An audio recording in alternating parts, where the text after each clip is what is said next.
पहले के जमाना में माई बाप ब्याह तय कर दे तो बेटा को हैसियत ना होखे कि अपने बाप से पूछे कि लड़की कैसन बिया। लड़की के बियाह तय हो जाओ तो लोग पहले कहे कि लड़की गाय है, जौने खूटा में ले आके बांध देबो में बना जाइयो। ना भैया, गाय ना है।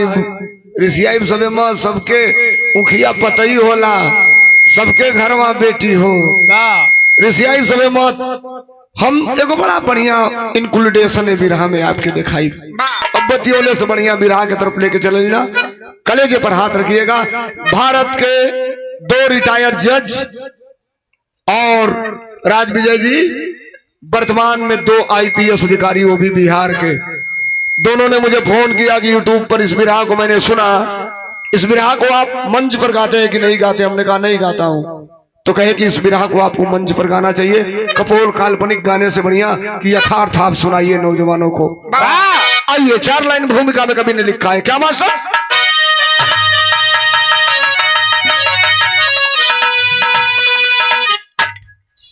सुख अमीरी नहीं,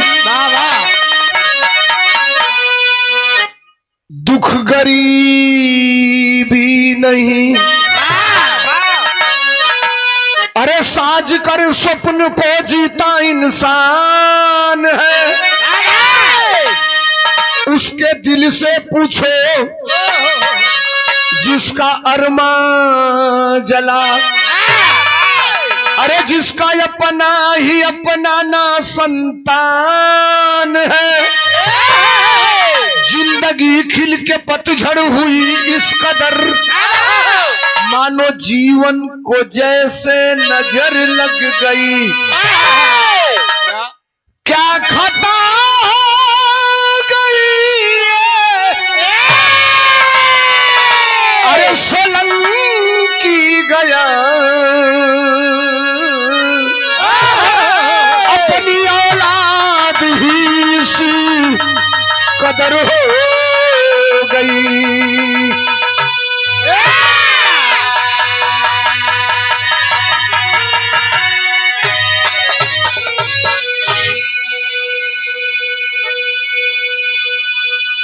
प्रयास करूंगा कम समय में खत्म कर दूं, प्रयास करूंगा कि कम समय में खत्म कर दूं, लेकिन आपके कलेजे के अंदर तक घुस जाऊं ये भी प्रयास रहेगा। हाथ जोड़ रहा हूं, उबाऊ नहीं होगा, इसको सुनिएगा और बिरहा में बहुत बड़ी नसीहत मिलेगी। क्या खता हो गई ये सोलंकी गया, अपनी औलाद ही इस कदर हो गई। बड़ी खूबसूरत बिरहा का गजल है। कौन गजल है मास्टर?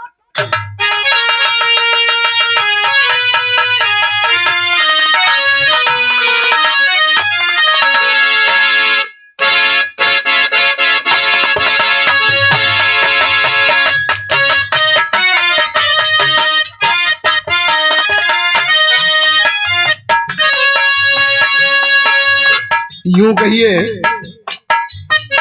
गजल को गजल के तरीके से कहा जाए। और सुनिए, लिपस्टिक, कोठलाली, चोली, ढोड़ी, ये कुल 2 मिनट का होला, खाली सा 2-3 मिनट का। भाई सुनी नौजवानों, सुनना। शीशा टूटे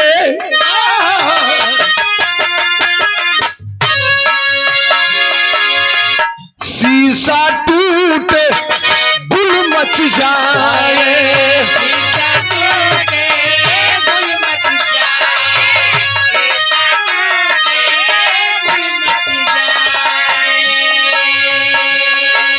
गुल गुल उर्दू का शब्द है। गुल मतलब शोरगुल, आवाज।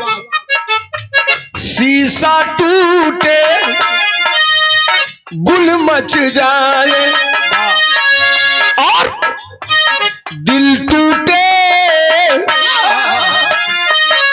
अरे दिल टूटे आवाज न आए।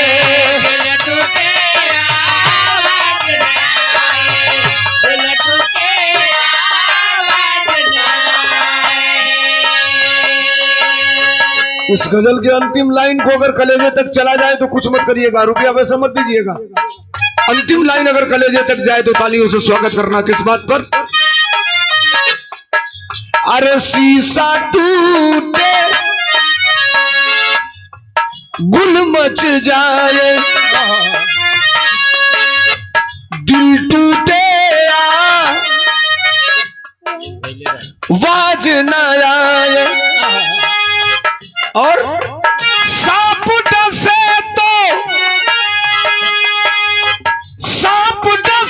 तो दोस्त बचाए,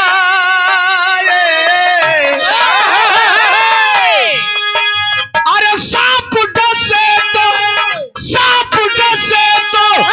दोस्त बचाए, दोस्त डसे तो कौन बचाए, दोस्त डसे तो कौन बचाए, दोस्त डसे तो कौन बचाए।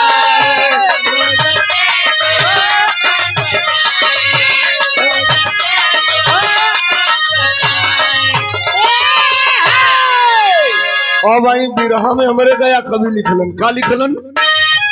जिस माँ बाप को, अरे जिस माँ बाप को पुत्र सताए,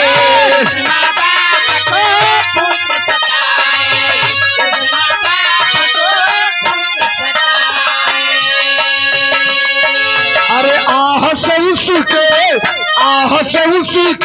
अरे बच ना पाए,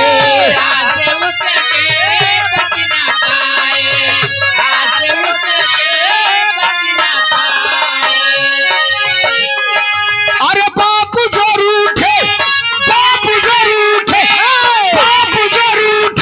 अरे माही मनाए,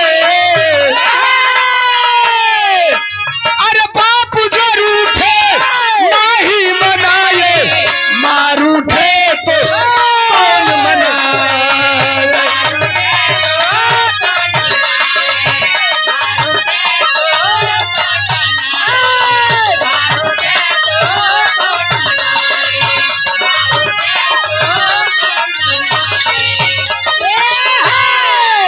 बाप जर उठे माही मनाए, मार उठे तो कौन मनाए। 3 मिनट के बाद बिरहा सीरियस हो जाएगा और केवल आप सुनिएगा। मैं गाने क्या जा रहा हूं, मेरा बिरहा है कैसा। जब आपने डिमांड कर दिया कि आप सुनाइए, मैं सुनने आया हूं, तो मैं सुना रहा हूं, आप सुनिए। हो कैसन बिरावा, आप सबसे निवेदन करता नहीं तनी सुनिए। हेलो, शुरुआत में कहानी को कैसे मास्टर।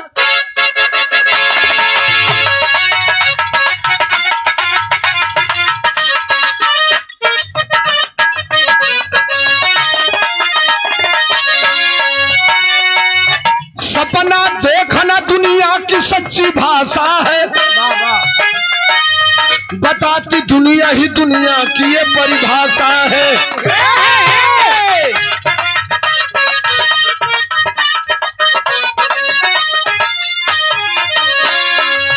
कई प्रकार से मानव आशा पिरोता है, सपना माँ बाप का बच्चों में अक्सर होता है।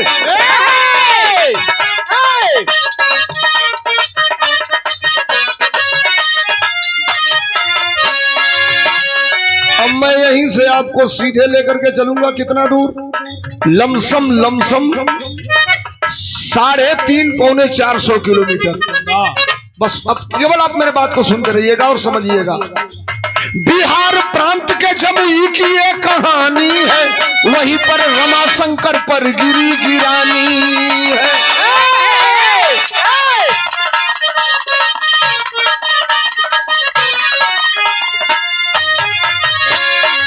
इकलौता बेटा प्रेम था सुजाता नारी से, बीमार पत्नी रहती शुगर की बीमारी से।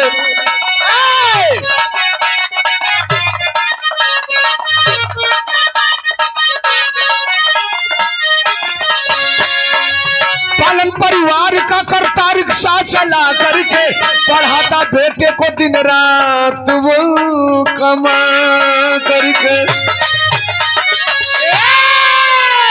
कुछ नहीं कहूंगा। उत्तर प्रदेश की राजधानी लखनऊ, बिहार की राजधानी पटना।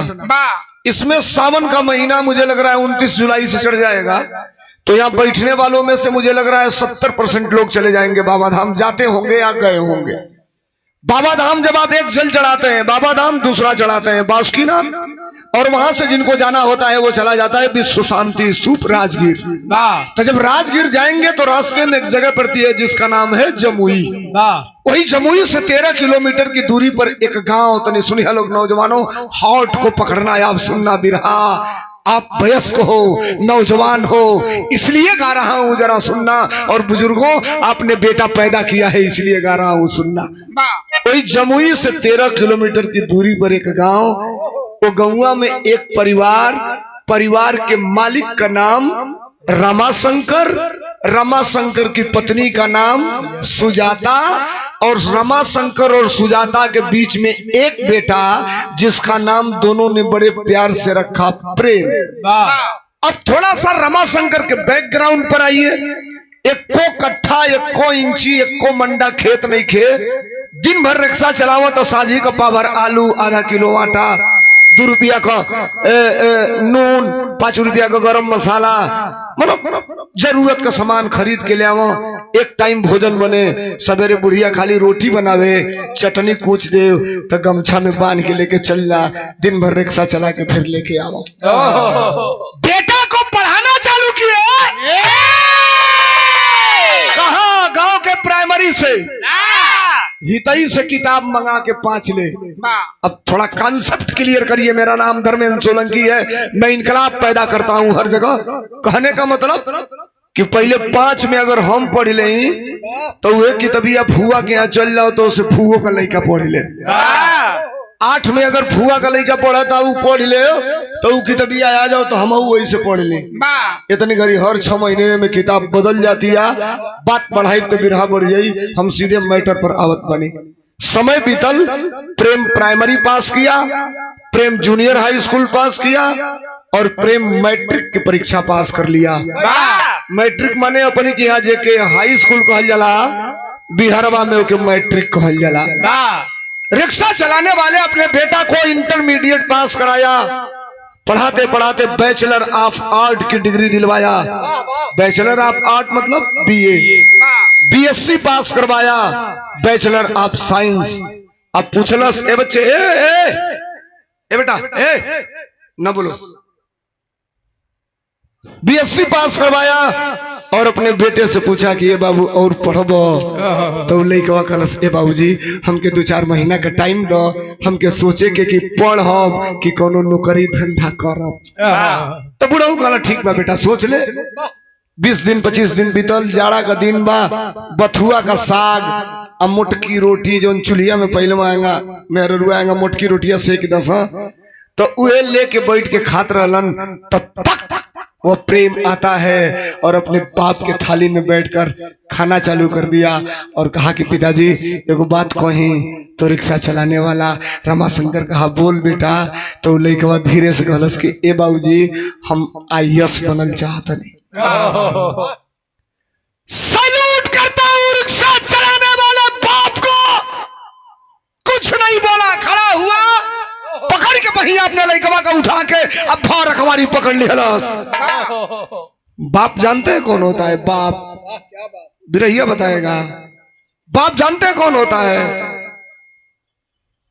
अपने चप्पल में, अपने जूता में 15 जगह कांटी मरवा के अब मोची से सिवा के पहरी, और लड़का के अगर भर्ती देखे जाए एक बार तो रेड चीफ है कैंपस का जूता खरीद के देगा। वो बाप होता है। तालियां होनी चाहिए एक बार बाप के नाम पर। ये बाप होता है साहब। क्या बात? खड़ा हुआ वो बाप, अखबारी में पकड़ के कहला कि ए बाबू एकर पढ़ाई कहाँ करे पड़ी? तो कहा पिताजी इसके लिए मुझे कोचिंग करना पड़ेगा, पटना जाना पड़ेगा। तो बाबूजी कहला बेटा तू पढ़, हम अपना के बेच दे, 2 घंटा रिक्शा चलाऊ, 5 घंटा चलाई तो के पढ़ाई। बात खत्म हो गई। 20 दिन बीतल तो लड़का कहलस कि काल हम पटना जाई, कुछ पैसा रुपया होई तो दे दी। बाबूजी कहलत न ट्रेन से जइबे न बस से जइबे। तो कहलस तो कहला अपने बेटा के IAS बनावे खातिर हम रिक्शा से लेके चलब। हई देखो सवेरे में रिक्शा पर बैठौला, दिन भर चला, रात भर चला, दिन भर चला, रात भर चला। अगले दिन 3 बजे लेकर गया। ये लड़का PG ऑनलाइन बुक कर लिया था। यही धर्मेंद्र सोलंकी है। PG का मतलब जानते हैं? हम कह दें PG तो में कई लोग कहीं पोस्ट ग्रेजुएट नहीं, पीजी का मतलब पेइंग गेस्ट। लोग हॉस्टल बना देते हैं उसको पीजी कहते हैं। हमें खानो मिलेला, बिस्तरो मिलेला, अब महीना पर सगरी चीज तय रहेला। लइकवा में रुक गई, राती के बाबूजी के रोकला सवेरे। ओकर बाबूजी कहला ए बेटा तू पढ़, हमके जाए दा, जाई कमाई तबे न पढ़बो। तब बाबूजी के पैर छू के प्रणाम कैला, रिक्शा पर बैठल, पैडिल जो ही मारे जाता ना तोले फोन का घंटी बाज गई। आ जो फोन का घंटी बाजल तोले हमरे बिरहा को पहला तरज लाग गई। कौन तरज है मास्टर?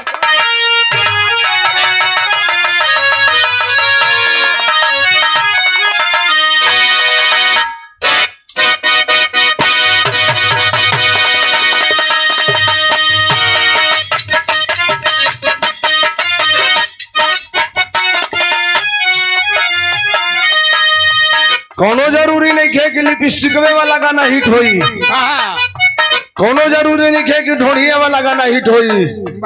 तो बिहार का रहे वाली दू गो बहिन हिना पाड़े करीना पाड़े निम्मन गाना गा के सुपर हिट हो गई, वायरल हो गई। निम्मन गाना माई बहन गावेला लोग, शादी ब्याह के अवसर पर गाई लोग, अगुआ के देख ले तो गाई लोग। का गाई लोग? मिलावो तनी गनाना, मिलावो तनी गनहना ए पाड़े बाबा, मिलावो तनी गनहना ए पाड़े बाबा।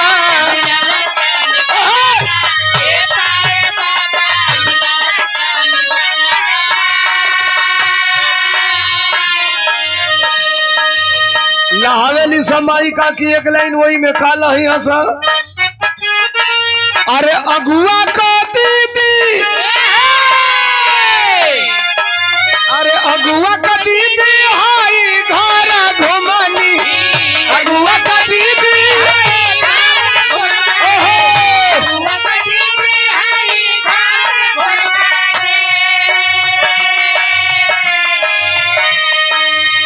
अगुआ का दीदी हाई घर घुमनी, हाई घर घुमनी, हाई घर घुमनी, हाई घर घुमनी।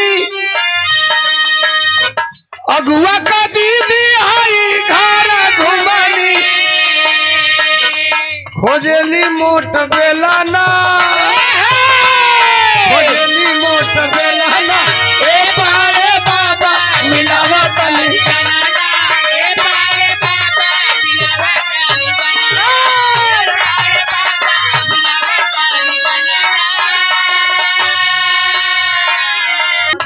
रिक्शा पर बैठल, फोनवा रहल कहाँ? पहले पुरनिया कमीज सियावा, कमीज कुर्ता ना शॉर्ट कट रहे तो पुरनिया पहले भीतरा थैली रखा था, कुर्तवा के भीतरा पेटवा पर। यही में से निकलना फोन कौन रहे? नोकिया का 1100 सेट।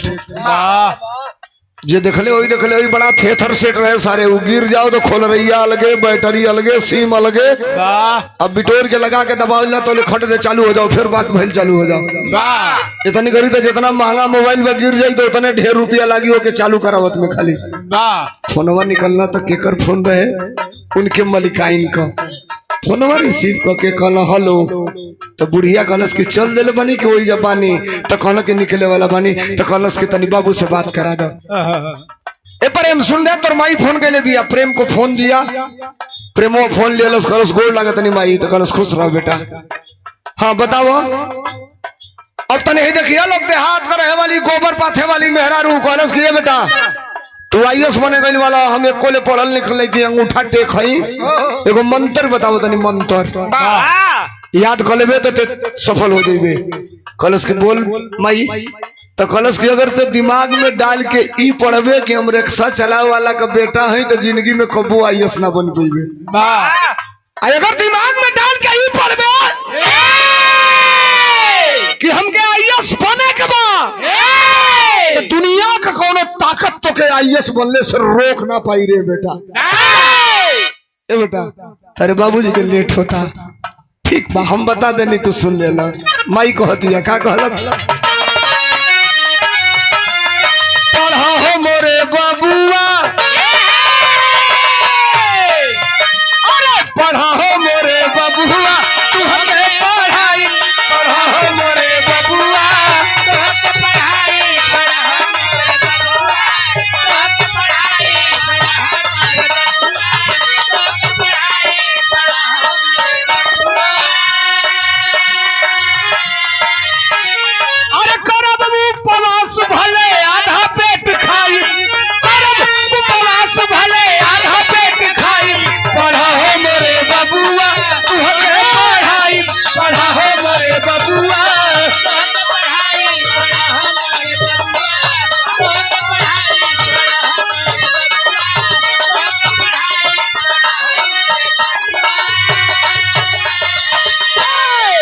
छोड़ दा अंतरा अंतरा हो तो बात बढ़ जाई, कम समय में बिरा के सुना। अब सुन जाओ, माई लड़का के समझा दिलस, बाबूजी लड़का से फोन ले अला, रिक्शा चलावत चले अपने घरे। 2.5 दिन लागल आइल हम घरे। अबे बात के तनी छोड़ल जाओ, एकदम बिरहा हमारे तरफ, साहब दिमाग हमारी तरफ। 8 महीना का समय बीत गईल, ओके कोचिंग करत करत 8.5वें महीने में लड़का, मैं आपसे कहा ना कि ये बिरहा अलग तरह का बिरहा है, तो सुनिए अब शुरू हो रहा है। वो लड़का आईएएस बनाने की पहली परीक्षा में बैठा। यहाँ इतने लोग हैं, कोई सुंदर नाच सकता है और कोई सुंदर फुहर गीत सुना सकता है। मैं नहीं कहता कि मैं कौन स्टार हूं, मैं भारत का सबसे छोटा भी रहिया हूं, लेकिन गारंटी नहीं, गारंटा के साथ कह रहा हूं कि बात आईएएस बनने की पहली परीक्षा में बैठता है। नौजवानों तुम बताना, आईएएस बनने की पहली परीक्षा क्या होती है, उसे क्या कहते हैं? ये इतने नौजवान हैं, मैं आपसे पूछ रहा हूं। शिक्षा को चौपट कर दिया इस सरकार ने, आप जान ही नहीं पाएंगे। आईएएस बनने की जो पहली परीक्षा है उसे कहते हैं प्री, और प्री को अंग्रेजी में कहते हैं प्रीलिम्स, और हिंदी में कहते हैं प्रारंभिक परीक्षा। अगर उसको पास कर लेंगे तो ये तय हो जाएगा कि आप आईएएस बनने के परीक्षा में अगले लाइन में बैठने के लायक हैं कि बैठने के लायक नहीं हैं। अब लड़का प्री परीक्षा को पास कर गया, क्वालिफाई कर गया। बाबूजी के फोन कैलस कि बाबूजी आईएएस बने वाला पहला परीक्षा पास कर लेने। ओकर बाबूजी कहला कि बेटा हमरे मेहनत का कमाई सार्थक हो गई।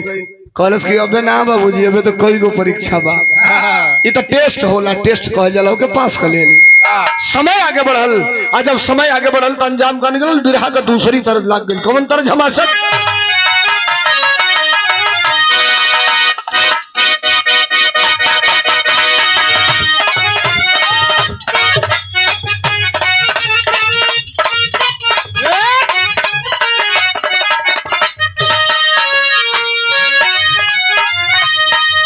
समझ ही बोला करब करस के पहले खाली समझ जाए सबे। देखो मेहरारू अपना मरद से बड़ा मोहा गई, मोहा के कहतिया का कहलस, अरे नीक लागेला ये सैया, नीक लागेला ये सैया, नीक लागेला हंस के जो बोलेला, अरे हंस के जो बोलेला, अरे समरिया हो बड़ा नीक लागेला है, हंस के जो बोलेला,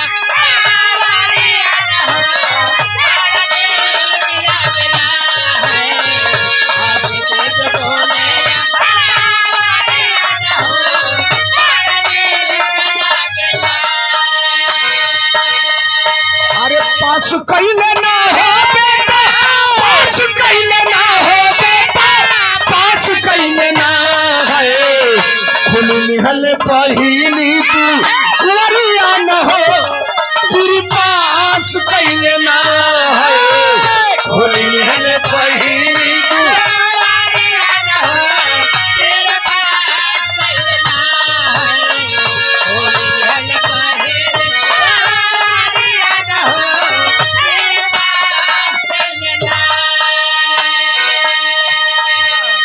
खाली विरह में चोली ठोड़ी गादी हो गई।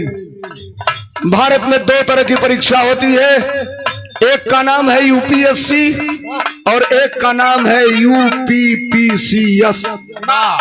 यूपीएससी पास करेंगे तो भारत के किसी प्रदेश में आप नौकरी कर लेंगे, अगर यूपीपीसीएस पास करेंगे तो केवल उत्तर प्रदेश में नौकरी करेंगे आप। यूपीएससी का पेपर देता है, 4 महीना और बीता और 7 महीना के बाद आज रिजल्ट आने वाला है।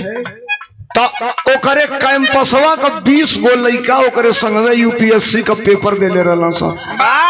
आज रिजल्ट आवे वाला बा भैया भैया भैया साहब। तब 5 बजे खाना बना के खानवा धो दिया सा कि 7 बजे रिजल्ट आई तो रिजल्टवा देख के तब खाना खाई गई। खाना का बनौले रहा सा डीबीसी। डीबीसी भोजन के बारे में आप लोग नहीं जानते होंगे। जिसके घर का लड़का इलाहाबाद पढ़ता होगा, जिसके घर का लड़का दिल्ली पढ़ता होगा, वो डीबीसी जानेगा। अभी सूत के लिए इनसे कहा बताई संजय भाई एक्के गो बर्तन में एक्के बेर 3 गो खाना बन जाला। जेके पढ़े वाला लड़का कहना से DBC दाल भात चोखा। इलाहाबाद पढ़ने वाले लड़के जानते हैं धान गेहूं बेच के बाप फीस देला तो उकुल के गैसो बचावे के रहेला, कम समय में खानो बनावे के रहेला। का कहने से कुकर में दाल धर दिया सा और वही में एगो लोटा में आधा लोटा चाउर आधा लोटा पानी भर के आ कपड़ा से बांध के बिचवा में वो डाल दिया सा और 4 गो आलू धो के वही में डाल के ढक्कन बंद करके धो दिया सा। 2 सीटी लागल, दलियो हो गई, भतवो हो गई, आलूयो पाकी गई। निकाल के वही में तेल मसाला अचार मिस के दाल भात चोखा खा लिया सा। 7 बजा UPSC का रिजल्ट आउट हुआ और उस कैंपस में 20 लड़के पेपर दिए थे। 20 में 8 लड़के पास हुए और 8 में संजोग से वो रिक्शा चलाने वाले का बेटा प्रेम भी था। साहब सब लड़के जब रिजल्ट आया पकड़ के प्रेम को अखबारी में लेकर के नाचना चालू कर देते हैं। कारण यह था कि प्रेम का रैंक जो था पूरे इंडिया में वो 148वां था। 148वां। 2000 में 148वां रैंक बहुत होता है। अब रात कौन होगा बीतल, सवेर भइल तो रतिया के ढेर जागल वाला सब नचले कूदले में तो 8 बजे ले सुतल रहे। सवेरे 9 बजे उठल तो सबसे पहले अपने बाबूजी के फोन लगौलस। आए करे बाबूजी का रमाशंकर का स्थिति का बा। रिक्शा लेके 2 गो सवारी बैठा के जात पुलिया पड़ल बा पे चढ़ाई बा। पैर से रिक्शा चलाए वालन के बड़ा मेहनत लगेला साहब। तब तक फोन का घंटी बाज गई। फोनवा एक हाथे निकलना एक हाथे रिक्शा संभरले वाला देखल फोनवा प्रेम डेरा आ गई। जनता लगा है जब फोनवा आवे तो लड़का कहे बाबूजी 2000 भेजी है, बाबूजी 3000 भेजी है, बाबूजी 1500 भेजी है। अबे 4 दिन पहले में 2000 भेजले रहना। डर लगे लगल कि कहीं बाबू हमारी मत कह दो कि 2000 भेजी है, 1 रुपया बाना दूसरे से 200-400 कर्जा लेके देले रही है। लेकिन बाप है साहब, फोन रिसीव किया, हेलो हेलो। वो लड़का खाली कहे प्रेमवा कि बाबूजी इकल हाँ बोल तो कहे बाबूजी कल बोलबे कि खाली बाबूजी कहबे कला समाइया सो गईली जो कला समाइया सो गईली करे फोन में हाथ से गिर गई। एक हाथे हंडी देले रहला ई फोनवा जो ही गिरल बोले दहिने और रिक्शा का ब्रेक खोला देखले हो बोलो कब दे हंडीलवा पकड़ला इतना तेज ब्रेक मारला हच दे कि दोनों सवरिया जोन बैठल रहला सीटे पर उठा करके आ गया। वाह हच दे ब्रेक मारला तो ले आ गया सब उठिले रहला सा आके कोनो को नरहर फुटल कोनो को ठेउना फुटल साले चूटिया हरामी कहीं का ऐसा फोड़ दिए ठेउना हमारा। वाह अब एकरा गाड़ी से मतलब बा उतर के रिक्शा खड़ा करके गइल किनारे जमीनी पर मुड़ी पटकलस ऊपर तकलस कलश का हो भगवान रिक्शो चलावे वाला का लड़का ही सो सके लगा कहला भैया तुम लोग के घाव लगा लोगे तो हमके मार लो लेकिन अब तू लोग जा लो हम रिक्शा लेके ना जाई। अंजाम का निकल मास्टर अरे लिस्ट हुई जारी जम रहल क्लियर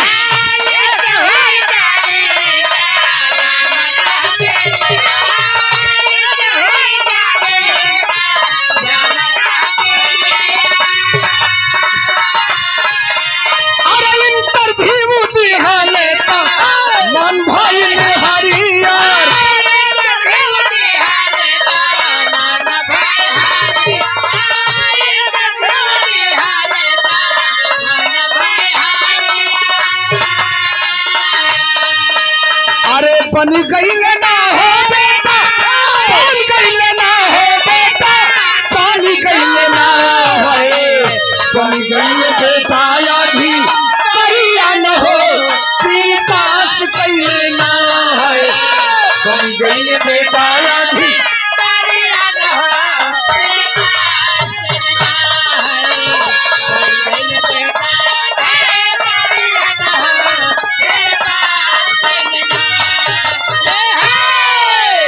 फंस गई बिरहा।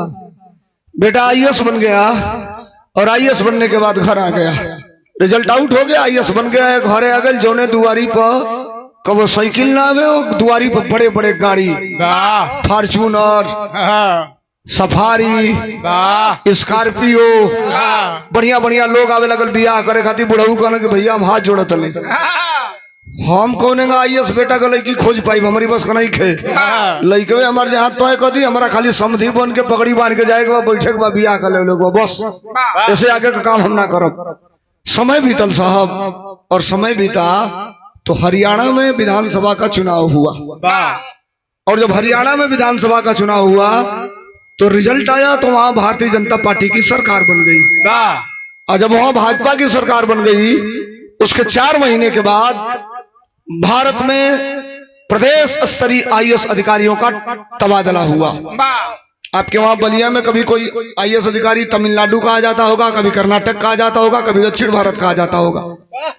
तो 22 आईएएस अधिकारी बिहार से दूसरे स्टेट के लिए गए, जिसमें 8 आईएएस अधिकारी गए हरियाणा। एक चीज मैं नोट कर रहा हूं, विराह में एक शुद्ध भी गलत नहीं बोलूंगा। पहली पोस्टिंग आईएएस बीट करने वाले, कंप्लीट करने वाले किसी लड़के की 99% लोगों की पहली पोस्टिंग में जिला नहीं मिलता है। ट्रेनिंग के बाद पहली पोस्टिंग में जिला मिलता नहीं है। मिलता किसको है? जो एक्स्ट्रा टैलेंट होता है, जिसका मेरिट सबसे ज्यादा हाई होता है उसको।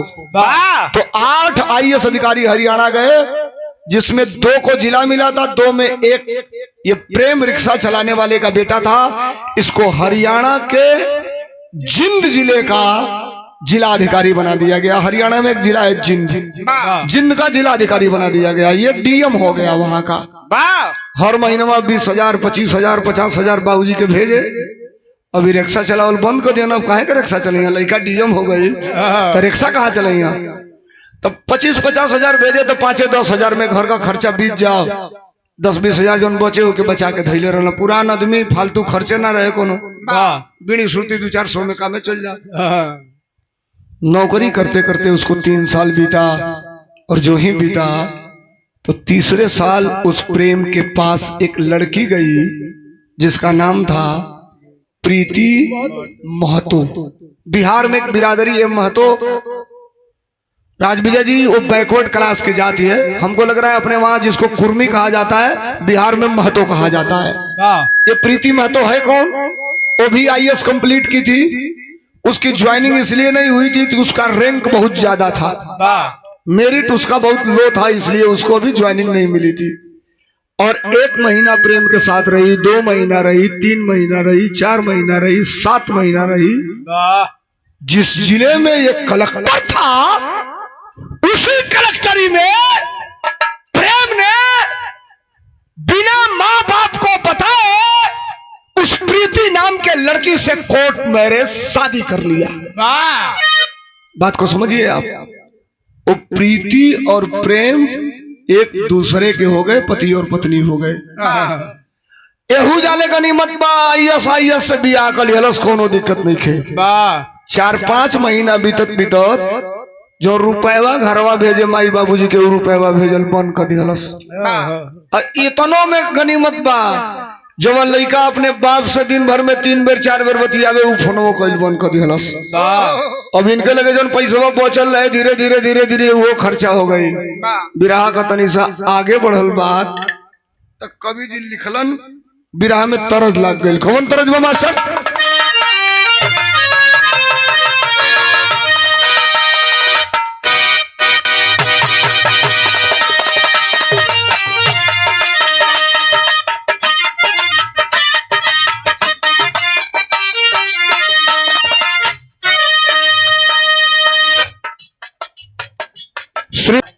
इलाहाबादी तरज हो।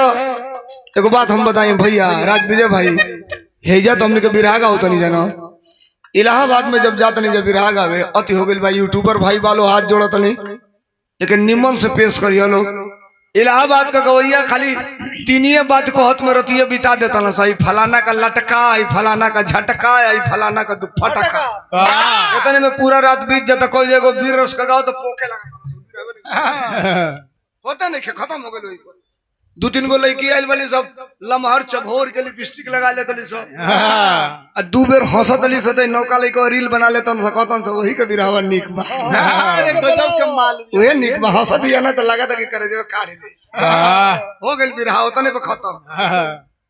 इलाहाबाद का 3 कलाकार, ये तीनों धुरंधर कलाकार रलन, स्वर्गवासी हो गए, लेकिन एक गीत इलाहाबाद से निकल है। का जान देई, अरे का जान देई शहर वाली कजरा, का जान देई,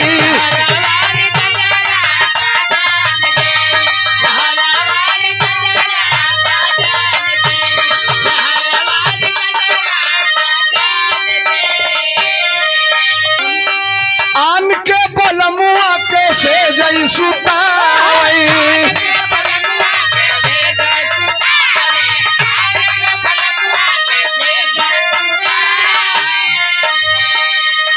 आन के बलमुआ के से जई सुताई,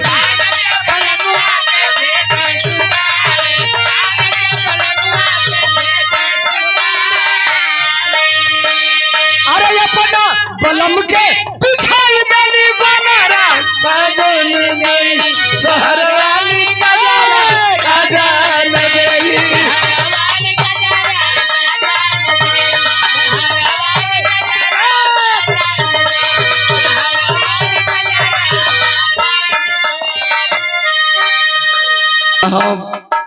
ए भैया जब प्रीति नाम के लड़किया से बियाह कर लिया, प्रेम डीएम साहब अंजाम का निकलल, अरे भूल गई ले बेटा,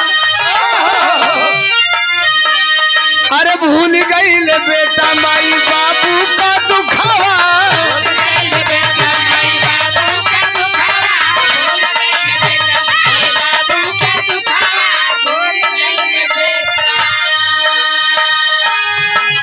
अरे समझे मेहरिया के सबसे बड़ा सुखावा, समझे मेहरिया के सबसे बड़ा सुखावा, भूल गई ले बेटा माई बाबू के दुखावा, भूल गई ले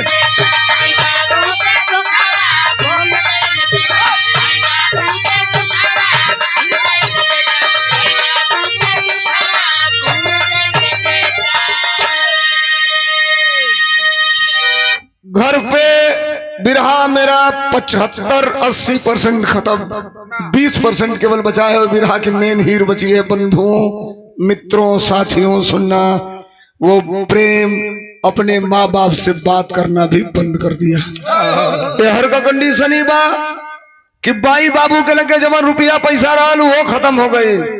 अब धीरे धीरे धीरे धीरे बुढ़ऊ अच्छा कहो तो कैसे कहो, समाज में अगर कही हो कि हमारे लड़का डीएम हो, हमके पैसे में ना भेजेला, हमसे बतिये ना करेला, तो जितना बाहर के लोग से कहले में बुराई नहीं किए, ओसे कई गुना ज्यादा बुराई अपने बा कि अपने पैदा कैली, हमसे बातें नहीं के करो। समझ आगे बढ़ल। बिरहा के टेरी में कवि ने बहुत बड़ी बात लिखा। क्या मास्टर?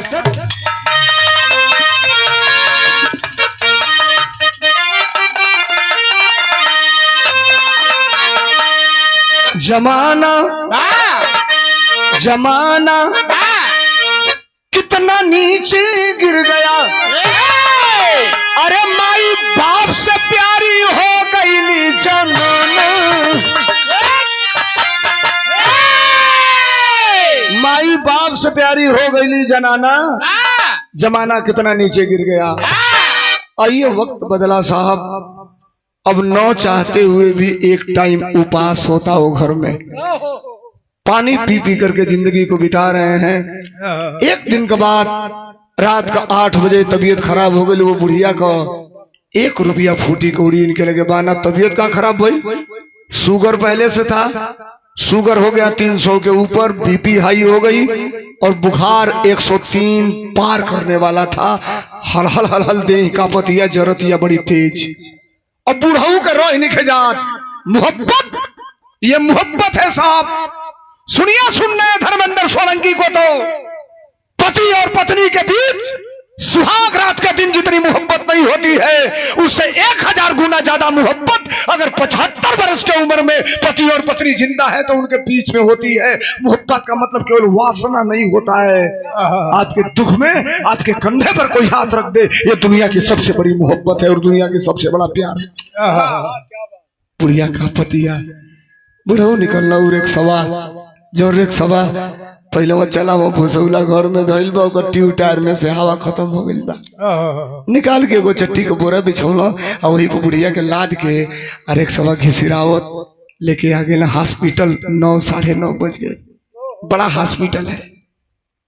डॉक्टर बाहर निकल करके कुछ लोगों से मिल रहा था, तब तक नजर पड़ी वो पहचान गया ये तो IAS अधिकारी प्रेम का बाप है। कहा चाचा इस अवस्था में आप बाबू क्यों रोहन ला बुढ़िया की तबीयत खराब बा। हमको नहीं अब के बोला यही पे लेके चल चली। कंपाउंडर बुलाया और बुढ़िया को स्ट्रक्चर पर लाद करके अंदर ले गया, ICU में ले गया। 2 घंटे रखा और 2 घंटे में सुई दवाई कैले की बात बुढ़िया तनी सा होश में आई तो कहना ए चाचा 2 खोराक दवाई दे तनी, एक अब्बे खिया दो आ 1 गोली घरवा जात 2 घंटा की बात खिया दिया। आ सवेरे लेके आई चाची के तो हम पहले ब्लड जांच करब, रिपोर्ट आई तो वो हिसाब से दवाई दे कि कौन कौन दवाई देवे के चाहिए।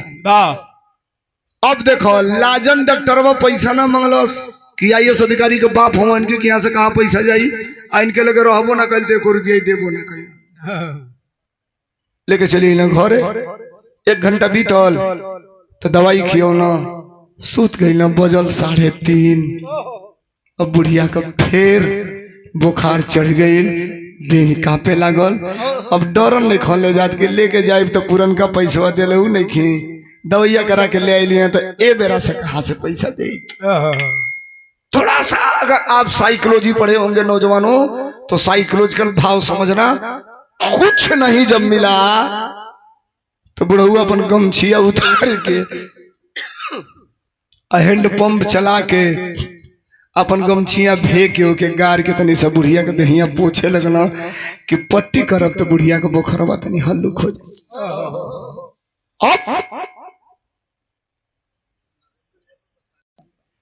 ओई बुढ़िया का बोखरवा खातिर दहिया पोछत पोछत तनी से हल्काइल तो बुढ़ियों के नींद लग गई, इन्हों के नींद लग गई। 8 बजल बा तब तक दोनों सोए हैं। भड़ भड़ भड़ भड़ भड़ भड़ भड़ भड़ केवाड़ी का भड़ भड़ैले के आवाज सुनाई दी। बुढ़ऊ उठला दौड़ के केवाड़ी खोलन। दरवाजे पर एक नौजवान खड़ा है जिसका नाम था, उसी गांव का रहने वाला था, जिसका नाम था राम शरण यादव। उसी गांव का रहने वाला था, यादव जात का वो लड़का राम शरण यादव। बुढ़ऊ झोंक के बढ़िया खोलना तो झुक के प्रणाम कैलस। अकलस ए चाचा का हाल चाल बा, ठीक बा ना?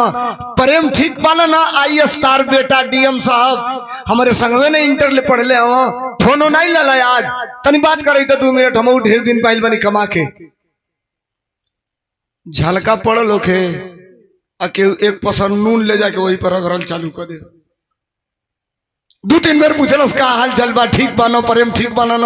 अब बुढ़ऊ के समझे में नहीं क्या तो कहना ए भाई सुना साझी कहिए तो बतियाइयो, हम तनी बड़ा इमरजेंसी में बनी, कुछ काम बा बेरा हम बतिया ना पाई तो से। यूं टर्न लेकर के ऐसे वो प्रेम का बाप रिक्शा चलाने वाला बुजुर्ग आगे बढ़ा। तब तक राम शरण की नजर उस बुढ़े के एड़ियों पर पड़ी। इतनी बड़ी बड़ी बेवाएं फटी थी एड़ियों में। और तब तक धोती पर नजर पड़ गई। 3 जगह मोटका डोरा से धोतिया सियल है मैला। नहीं, मामला जरूर गड़बड़ है, कुछ न कुछ। दौड़ करके आगे बढ़ा, पकड़ा कलाई और ऐसे नचा करके सामने कर लिया और कहा कि खबरदार, मैं भी आपका बेटा तमाम हूं, भतीजा हूं, कुछ छिपावत तो हमसे तो सही बात बतावो, हो सकेला कि हम तार कुछ मदद कर सकी। दुख तबे लोग बतावेला जबकि वो पूछे वाला होके। जो कहलस कि तार कुछ मदद कर सकी तो ले कान्हवा हाथवा धइलो और के ले ले भारा के गिर गेलम नीचवा। लगला लइका के पकड़ के भुकार छोड़ के रोवे। 5 मिनट बाद चुपैला तो कुल बतिये बता दिया कि कौनेगा रिक्शा चलौनी, कौनेगा अपने बेटा के पढ़ौनी, कौनेगा DM बनौनी। अब न हमसे बात करता न 1 रुपया देता। अब है न सुनी कलस राम शरण की ए चाचा एगो काम कर, हमार एगो टिकट बा रिजर्वेशन का हरियाणा को। हम चाहतनी तू आ चाची दोनों जानी हमारी साथे चलो लो हरियाणा। तो बुढ़ऊ कहला हम का करे जाई? तो कहला जहां आपके लड़के का ऑफिस है ना, जिलाधिकारी ऑफिस, उत्तर दक्षिण का रोड है, पश्चिम साइड में ऑफिस है और उस सड़क के इस पार पूरब साइड में रोज शाम को 3 बजे के बाद मैं रेड़ी लगाकर भाजी बेचता हूं। रेड़ी बुझा था नहीं समय अपने के यहाँ जगह ठेला कहल जाला, ठेला तो दिल्ली बम्बई हरियाणा में ओके रेड़ी कहल जाला। 3 बजे से भाजी बेची ना, भाजी माने सब्जी। आज जब 4 बजे ऑफिस बंद होला वो गड़िया लेके निकले ना, हमारे सामने में गोल चक्कर बा, इसे निकलिया दाहिने जब मुड़ी है तो बीचवा में बाएं बैठे ला, अक्सर उनको नजर हमार मिल जाले, वो हंस देना, हमके चिन्हे न जरूर, इंटर ले संग में पढ़े ले जा।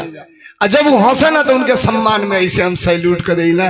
लेकिन आज ले कबो बातचीत नहीं खे भाई, तो के लिया चलो मिलवाई, हम कहब कि ये प्रेम जवन बाप रिक्शा चला के तो के डीएम बनौलस, वो बाप के भूला काहे गइल तू। डूबते को तिनके का सहारा मिल गया। अगले दिन 2 टिकट वेटिंग लिया रेलवे स्टेशन के काउंटर से। अगर आप नेट से वेटिंग टिकट लेते हैं, क्लियर नहीं होता है तो इस समय वो मान्य नहीं है, वो रद्द हो जा रहा है। आज अगर काउंटर से लिए हैं तो उस पे कुछ नहीं, तो आप ट्रेन में खड़ा होके जा सकते हैं। तो टिकट वाली अलस आले के बूढ़ा बूढ़ी के बैठा ले अलस, दिन भर गाड़ी चलल, रात भर गाड़ी चलल। Sir sir sir sir, oh my God, please do not to speak in this time. सरकार है नौजवान भाई, कुछ अच्छी बात बता रहा हूं, किसी सेमेस्टर में काम आ जाएगा, सुन लेना है आप, बस 2 मिनट आवाज ना करो आप। समय आगे बढ़ल, लेके अलो हरियाणा। 4 बजे सवेरे पहुंचल हो हमार भैया लोग। पहुंचला तो भैया से टेम्पू तय कैला, 2 घंटा लागल अपने कमरा पे अला। बुढ़वा बुढ़िया फ्रेश भैला, सन नहिला धोला, भैया से एगो ऑटो तय कैला तो लेके आगे लग कहा डीएम साहब के ऑफिस पर औते में बज गई 12 साढ़े 12। अब बुढ़वा बुढ़िया के पीछे ले लेबा अपने वही डीएम साहब के करेलवा से, सड़किया पर करेलवा बा, एक बेर एहर, एक बेर एहर, फिर एक बेर एहर, 15-20 मिनट में 3 बेर आइल गई। तो डीएम साहब के आवास के बाहर गेट पर एक संतरी खड़ा था जो बंदूक में चाकू लगा रहता है, देखते होंगे आप, डीएम एसडीएम के ऑफिस के कार्यालय के पास रहता है। उसकी नजर पड़ी तो कहा इधर आओ। वो राम शरण आया, कहा हाँ साहब, 3 राउंड तुम लगा चुके हो लेकर के इन लोगों को, क्या मामला है? तो बुढ़वा बुढ़िया के कॉलस में कि चाचा तनी रोडवा के ऊपर वो पेड़वा के नीचे तो हम लोग खड़ा हो जालो, हम 2 मिनट बतिया ले। तो ये दोनों पति पत्नी वो बगल खड़ा हो गए, हाथ जोड़लस, कलस के ए साहब हम जानते खाए लेफ्ट राइट कर तनी, तोरे साहब से 2 मिनट जरूरी बात बा, मिले के बा, हेदू जानी के मिलवावे के बा। संतरी घड़ी देखा तो कहा कि 12:30 पौने 1 हो गया है, साहब से मिलने का टाइम 10:30 से 12 बजे तक है, अब नहीं मिलेंगे, अब 3 बजे लेके आना और मैं मिलवा दूंगा। फिर हाथ जोड़लस, कलस के साहब बहुत इमरजेंसी बा, मिलवा देता तो बड़ा कृपा हुई। कहा कि यार पागल आदमी हो, मैं नौकरी कर रहा हूं, मुझे कहा गया है कि 10:30 से 12 के बीच में जो आएगा वो अंदर आएगा, उसके बाद 3 बजे के पहले कोई नहीं आएगा, जाओ। 4 कदम आगे फिर लौट के कलश रौरा यही रहने आउट ड्यूटी हो, आप चाहेंगे तो मुलाकात हो जाएगी। डांट करके आवाज दिया वो संतरी का, खबरदार, 3 बार मना कर चुका, नहीं समझ में आता है, सिपाही बुलाऊंगा, अभी मार के भगाऊंगा यहां से, तुमको दिमाग खराब कर रहा है। और इतनी बतिया जब बुढ़वा सुनलस वो बगलिया से कि झगड़ा नहीं और होता, तो बुढ़ऊ डगरल डगरल ले बगल चली कहला ए बाबू ये काहे साहेब गरम होता ना, काहे साहेब गरम होता ना। तई कलस के चाचा कहो तना 3 बजे भेंट हुई। तो बुढ़वा कलस ए साहेब देखिए जिसका बेटा सबसे बड़ा साहब है वो संतरी को साहब कह रहा है हाथ जोड़ करके। कलस ए साहेब साटिका का मरीज है, गोड़वे हमार दुखाता हो साहब, 5 मिनट खातिर हमके टाइम दिवा दो, हम तनी 2 मिनट मिल के जाई। डांट के आवाज दिया वो संतरी, कहा पागल आ जाते हैं पता नहीं कहां से, ये हॉस्पिटल है, पागलों का घर है। जब पागल 2 बार कहलास तो ले बुढ़वा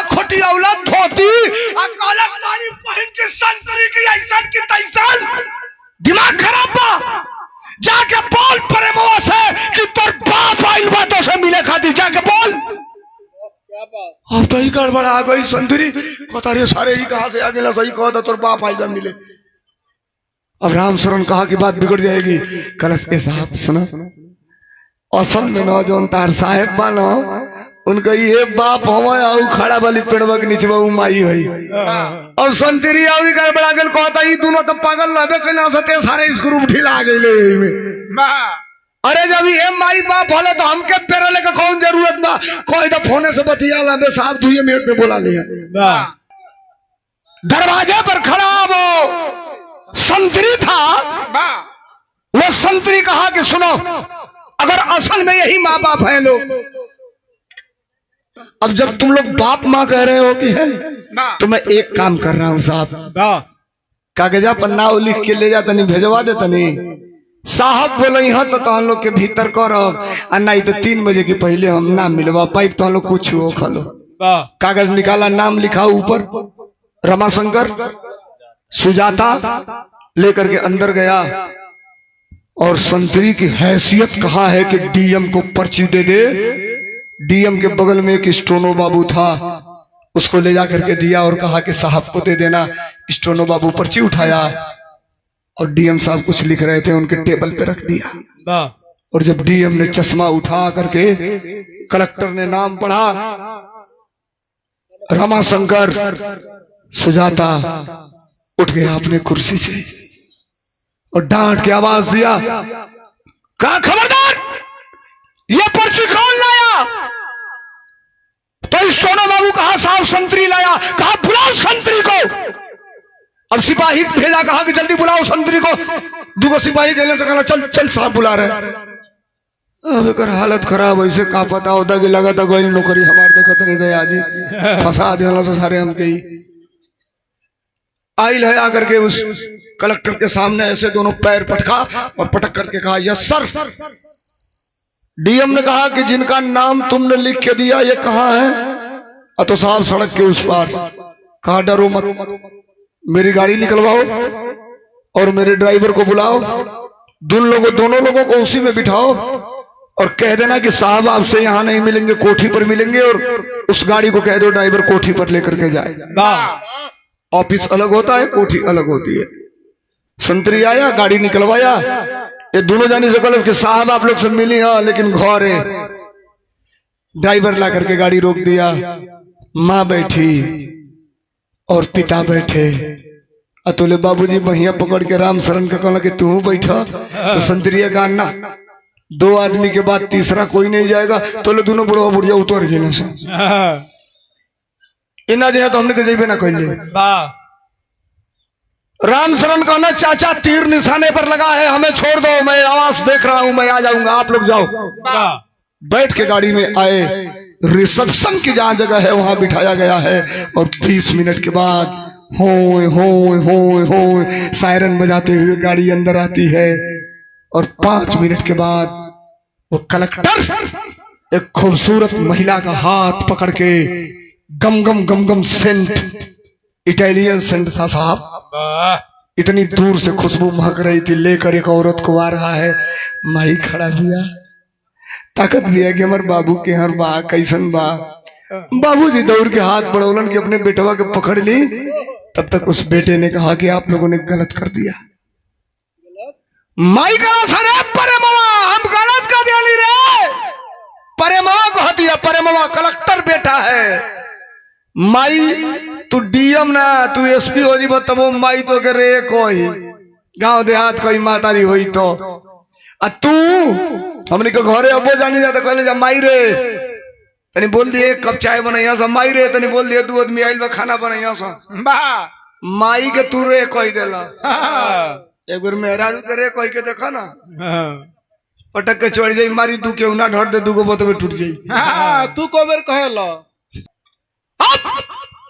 पिताजी दौड़ करके चलते हैं कि मैं पकड़ लूं अपने बेटे को। कहा कि सुनिए आपने गलत किया। और तब तक यह औरत बोली कि पागलों को बुला करके अपने आप को जलील हो रहे हो आप। बुढ़िया तनी सा गरमाइल तो लेकर आई बुझल की देखा नहीं सासे पतो ही मत भिड़ंत हो जाओ।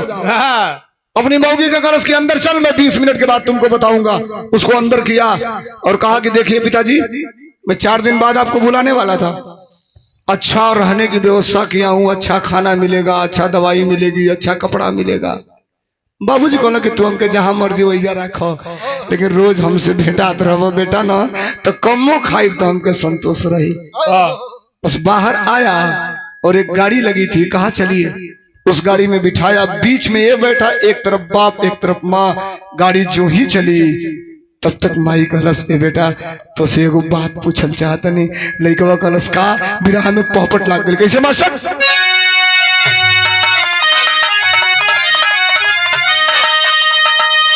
फफक पड़ा है ममता का सगरावा मोर दुलरवा रे, अरे फफक पड़ा है ममता का सगरावा मोर दुलरवा रे, एक बेर बेटा चूमई दे, अरे चेहरावा मोर दुलुरूर।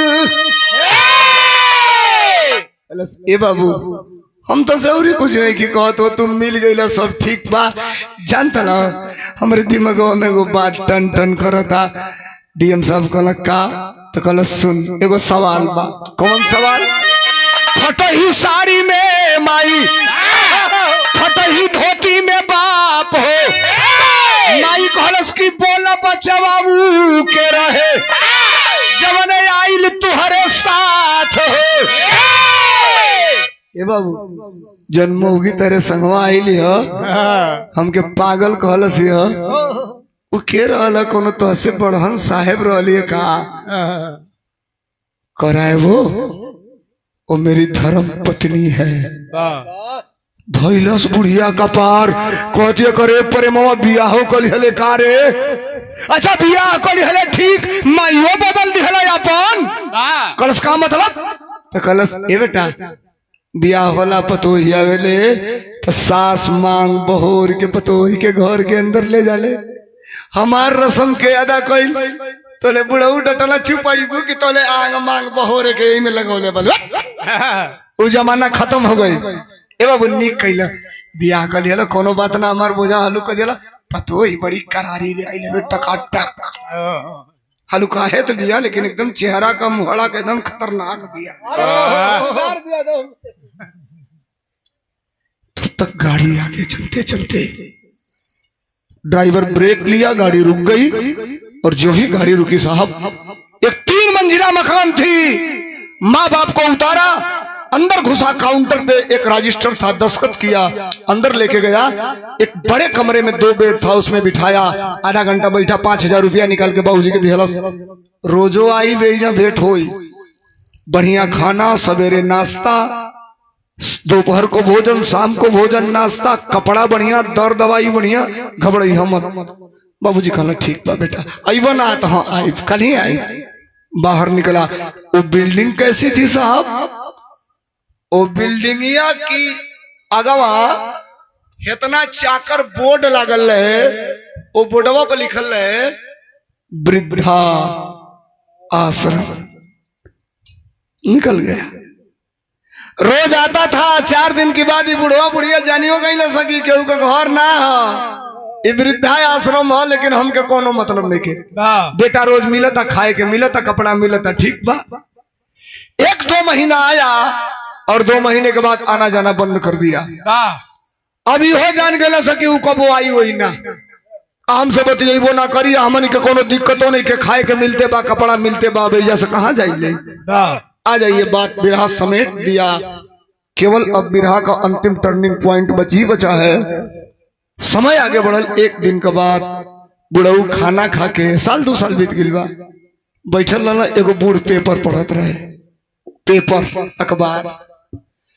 तो खानवा खाला तो माई मेहरारून में बैठे आ बाबूजी बुजुर्गन में बैठे।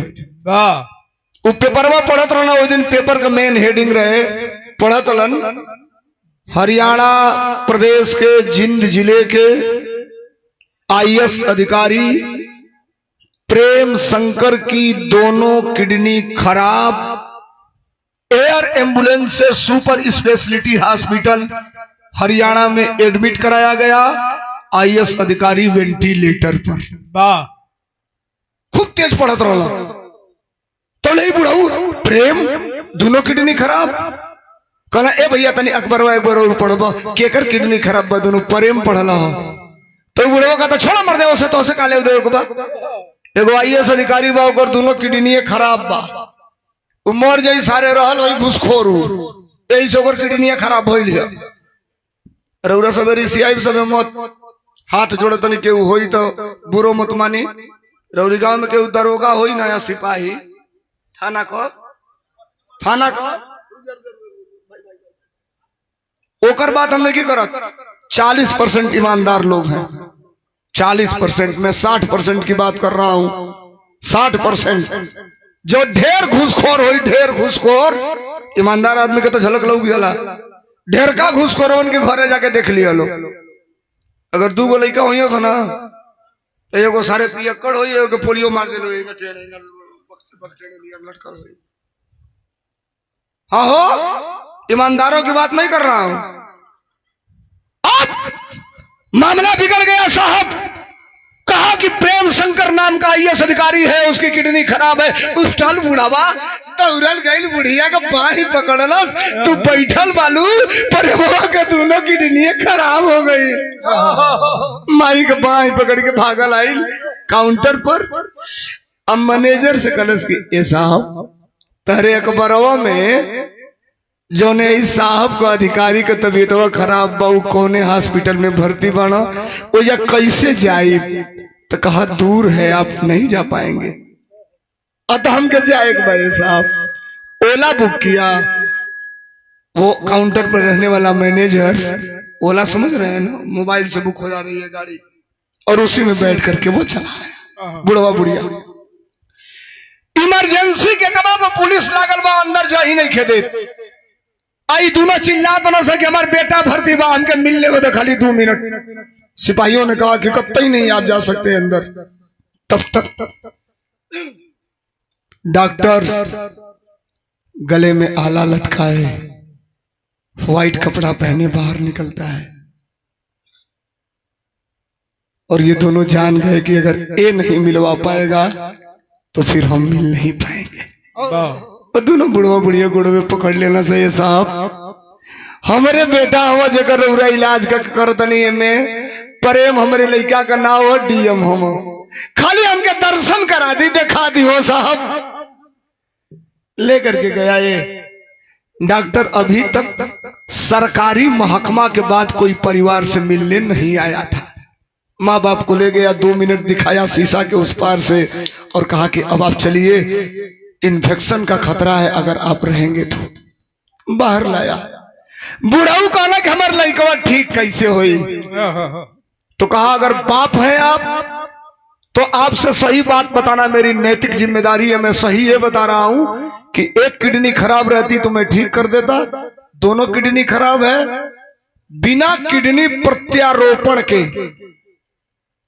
वो ठीक नहीं होंगे माई गलत ऐसा हफ्ते जब किडनी देवे पा तो हमारे दोनों निकाल लाया दे दा लगा दो डॉक्टर कहा कि इमोशनल मत करिए आपके कहने से आपका किडनी नहीं लगा सकता उसकी एक प्रक्रिया है ब्लड निकलेगा लैब में जाएगा जांच होगा रिपोर्ट आएगी और रिपोर्ट में पता चलेगा कि आपकी किडनी उस बॉडी को एक्सेप्ट करेगी कि नहीं करेगी तब किडनी आपकी लग सकती है रिक्शा तो चलाता था लेकिन होशियार था बाप ऐसा जवन करे कल हमन के दोनों जनी तैयार बनी जा हमारे लड़का एडमिट कर लिया गया ब्लड का सैंपल मुंबई गया 1 हफ्ते के बाद रिपोर्ट आई तो माँ की किडनी लगने का चांस 30% और बाप की किडनी लगने का चांस 60%।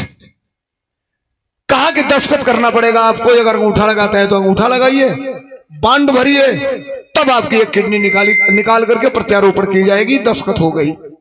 एम्स दिल्ली से 22 डॉक्टर आए और पूरे सुपर स्पेशलिटी हॉस्पिटल के डॉक्टरों ने मिलकर 18 घंटा ऑपरेशन किया बाप की एक किडनी निकालकर और बेटे को लगा दी गई।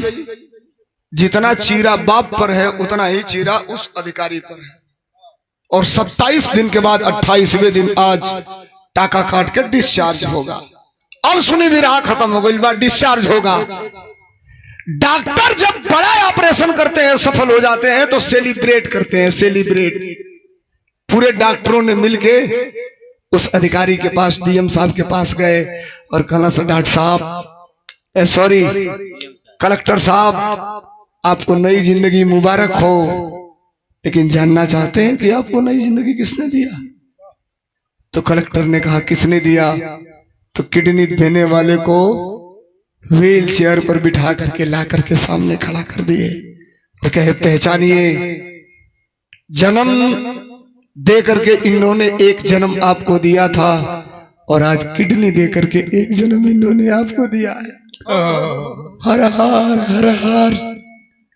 कलेक्टर साहब के अखिया से आंस गिरे तो, हो साहब माई चिल्लाई गलत करे पर रो तलते, अब हमहू जिंदा है, जरूरत पड़ी तो हमहू एगो दे, हमनी को जो जिये ले तो के मोरे ना दे ले।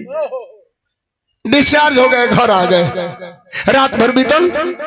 अगले दिन सुबह जब लोग जाने तो दरवाजे पर आने लगे मिलने के लिए। कलेक्टर ने कहा अपने कर्मचारी से कि जिले के सभी मीडिया और सभी प्रेस वालों को बुलाओ, मैं 11 बजे प्रेस वार्ता करूंगा। सब जिले के पत्रकार आ गए, 3 कुर्सी लगी, बीच में कलेक्टर, दाहिने बाप बाएं माँ, और पत्रकारों ने कहा कि डीएम साहब कब से ड्यूटी ज्वाइन कर रहे हैं? कहा ड्यूटी नहीं ज्वाइन करूंगा अभी। तो क्यों बुलाए? तो कहा सिर्फ आधा मिनट की एक बात कहने के लिए। तो पत्रकारों ने कहा कौन सी बात है? तो कहा एक लाइन बोल रहा हूं, इसी लाइन को पूरे दुनिया में फैला देना अपने इलेक्ट्रॉनिक मीडिया और प्रिंट मीडिया के माध्यम से। बिरहा के खड़ी में बताओ डीएम साहब ने क्या कहा मास्टर?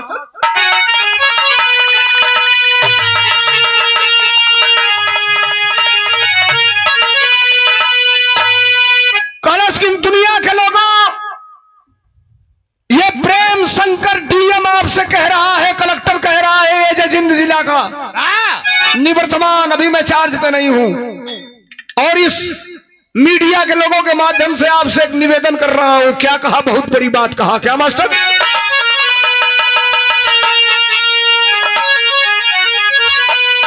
कलश का भूला ना कभी,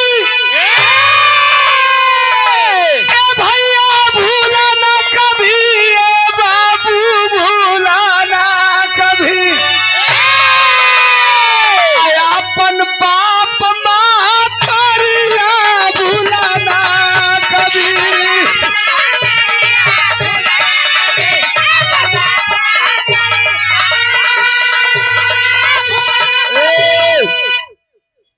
एक ही लाइन कहा कि दुनिया के लोगों, जिंदगी में सब भूल जाना लेकिन अपने माँ बाप को कभी मत भूलना, ये कलेक्टर कह रहा है।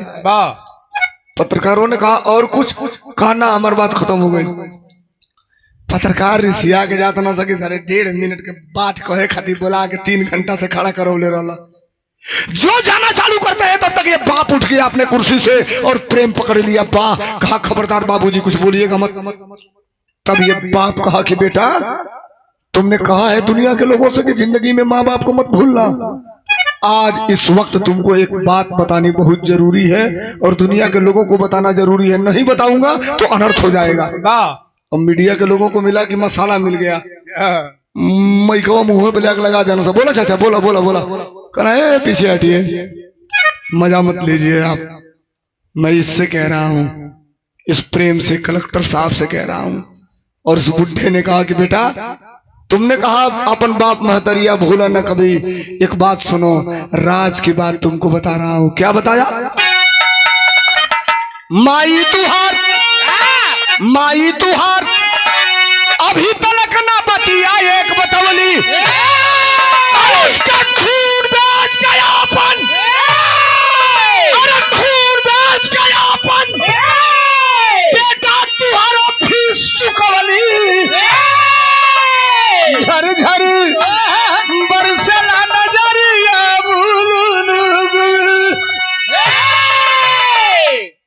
ए प्रेम, अंतिम साल का तुम्हारा पेपर था आईएएस का, और तुमने मुझे फोन किया कि पिताजी 19,000 रुपया परसों भेज दीजिए, अंतिम पेपर है, बुक खरीदना है। और मेरे पास 6,000 रुपया था केवल, जितना ही इतना तो माना सो सगरिन के फोन कर लेनी, हाल चाल पूछो सर, रुपया मांगी तो फोन में काट दो सर, एक दूगो देवे का कहला सो, लेकिन अगला दिन सवेरे ले कोनो जवाब ना देला सो। अब जानते हो तुमको आईएएस बनाना था और मेरा सपना था, तो हम तार माई एगो हॉस्पिटल में गई नहीं जाए और डॉक्टर से कहनी जाए कि ये डॉक्टर साहब 13,000 का खून निकाल रहा हूं उनका दोनों जानी का। जानते हो डॉक्टर का बोला? कहा कि एक बार में 13,000 का खून नहीं निकाला जा सकता। जानते हो बेटा, हालांकि एक बार ब्लड देने के बाद 1 हफ्ता के अंदर आप ब्लड नहीं दे सकते, लेकिन चोरी छिपे हम लोगों ने 3 बार ब्लड दिया, 2 दिन में 3 बार। 13,000 रुपया मिलल और रुपया तो के 13,000 6,000 में मिला के 19,000 भेजली तो डीएम हो गई है बेटा। लेकिन मेहरारू से बियाह होते भुला गई, आज ई दशा बा। हाथ जोड़ा, कहा खबरदार पिताजी, जिंदगी में आपके चरणों के बाद मेरे पास कोई अमानत नहीं होगी। आज के बाद मैं आपसे विमुख नहीं हो सकता। पत्रकारों को कहे कि आप जाओ, पत्रकार चल के न सतोले बुढ़िया उठल उठ के डीएम साहब कहला का भइल माई तो के तो कहला कुछ भइल नहीं के। ए परे मामा पतोहिया कहाँ भी अरे? सेंटर वाली। अब जो कहलस पतोहिया कहाँ भी, तब तक भड़क गया आईएएस अधिकारी। कहा इसकी माँ की ऐसी की तैसी, उसको जेल भिजवाऊंगा, उसने फराट किया है मेरे साथ, धोखा किया है। तबीयत खराब हुई तो भग गई। बुढ़िया कहला सुन, वो जवन कैले भी है उन्नीमन कैले भी है। कहता क्यों? कहला सु जवन कैले भी है, में ओकर गलती नहीं खे, सगरी दोस्त तोर बा। कहलस कैसे हमार दोस्त बा? तो कहलस देख देहात का मेहरारू है, एक बार तो के पढ़े खातिर समझौले रहली, आई हो तो के समझा देता कि कौन है तोर दोस्त बात जानत ले। देहाती भाषा में समझाओ तनी सुन। देहात में, गांव देहात में अकरे का गाय या बाछी जब बच्चा दिली सो राज भैया अकरे मने बुझे तलो ना, पहला उठी का गाय या भैंस जब बच्चा दिली सो तू बुझे तलू अकरे? अरे पाड़ी या चाहे मनो बाछी। ए भाई तोहरो के गाय भैंस हो, हम कोने में मजाक कौन बात बा? तो जब पहले मेरी गाय या चाहे भैंस बच्चा दिली सब तो गोरुअन के साजे के पड़ेला। गांव में रहला लोग 2 आदमी साजे वाला, कई गो लताही होली सा, कई गो मुड़ी छटाई होली सा। तो साजे वाला जान तो का करला पटक के, अगर ढेर मरका है तो तू के मारी, नहीं तो पोंछ धो के ऐठी। सबसे पहले तो थाने में हाथ डाल के घेंगा रगड़ जाला, पकड़ पकड़ छिन्नी होकर कि एकर गुदरावल पहले खत्म हो जा। गलती कहीं तो बताई सबे। पहला उठी का गाय भैंस रहे तो छोट छोट छिम्मी रहेला, पकड़ के मलल जाला के एकर गुदरावल खत्म। तो जब वो सजा जाली सो तो मलंगा खड़ा भइली सो तो छान लगा के बल्टी दबौला, भद भद भद भद 10 लीटर दूध लिया। जब ना सजाइल रहे, जब छान लगा के बल्टी दबौला, जब छिम्मी पकड़ला बना चलाई, बस बल्टी सहित वही में तार गाय बिगड़ी गई। आज लो हमका हाथ ना लगा दे बड़की धल वाले सारे मानी नहीं। बियाह तो देखो ले, लेकिन सजले ना हो के, अगर ओके खाली संस्कार सिखा दे रहते आईएएस तो बोले ही थी। तो जौन किडनिया हमन का देनी है जना, पत्नी के लिए पति ही परमेश्वर होता है। हमारा न देवे पड़ल दे दे रही।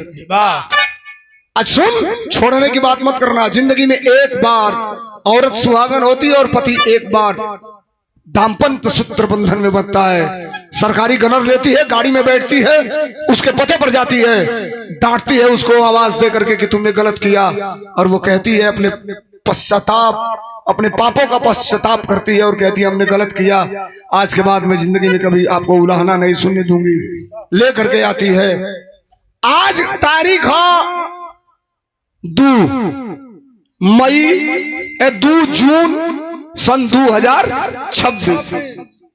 प्रेम की वही पत्नी प्रीति, प्रेम का बाप रामाशंकर, प्रेम की माँ सुजाता, ये चारों आज के डेट में एक परिवार में रह रहे हैं। 3 महीना पहले तक अभी इसको जिले का चार्ज नहीं मिला था, सचिवालय से संबंध था हरियाणा में, अब नया पे मिला हो, नई जानकारी है। कहाँ है?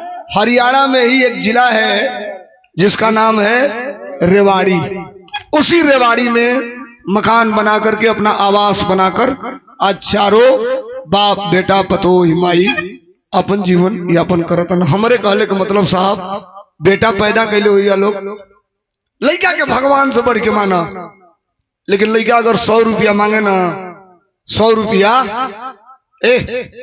लड़का अगर 100 रुपया मांगे 100 रुपया तो कबो के 100 रुपया मत दिया, पहले 80 रुपया दिया, बाद में फिर 30 रुपया दे दिया। ये एहसास कराइए कि तेरे बाप ने तुझे अगर 5 रुपया दिया है ये तेरे बाप के मेहनत और हाड़ तोड़ पसीने की कमाई है। न तो मंगलस 5 रुपया दे दिया 25 रुपया कपारे पे चढ़ के पेशाब कर चालू कर दे, बाद में तोहरे फिर बनौले बोनी होनी ना कराहे के भेली जब एक बार बिगड़ जले तो बिगड़ जले फिर बनाई ना फिर चटौरे होके बाबो के। आज भी वो परिवार आराम से जीवन यापन कर रहा है। बिरहा बार खत्म में अंतिम लाइन के बाद कैसे मास्टर बहुत पूरी में बोलोगी।